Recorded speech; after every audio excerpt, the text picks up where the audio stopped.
The story goes something like this. Once upon a time, we exterminated the wolves from the Rocky Mountain West, including the part that would become Yellowstone National Park.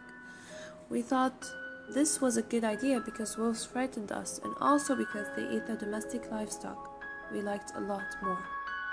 Scientists discovered that without wolves present in Yellowstone to hunt and kill prey, the deer population grew so large it ate up all the young willow trees until there were none.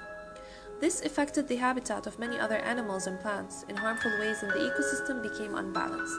Or, as science puts it, we caused a harmful top-down trophic cascade by removing a very important predator, the wolf, from the food web. Wolves were native to the Yellowstone National Park until hunting whipped them out. In 1995, when the wolves began to come back, something interesting happened. The rest of the park began to find a new, more healthful balance. Yellowstone National Park had become overrun with deer, which grazed away the vegetation dramatically.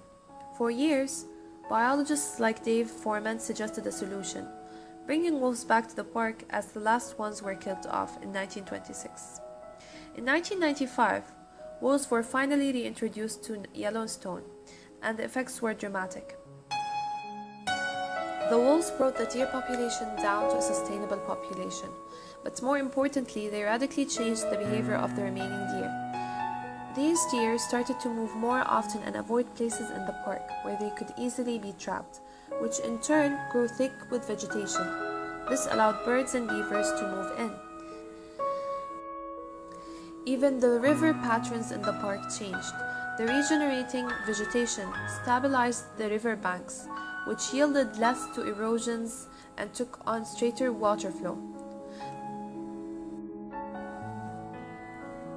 The wolves, small in number, transformed not just the ecosystem of Yellowstone National Park, this huge area of land, but also its physical geography. Since wild wolves have returned to Yellowstone, the elk and deer are stronger, the aspens and willows are healthier, and the grasses are taller.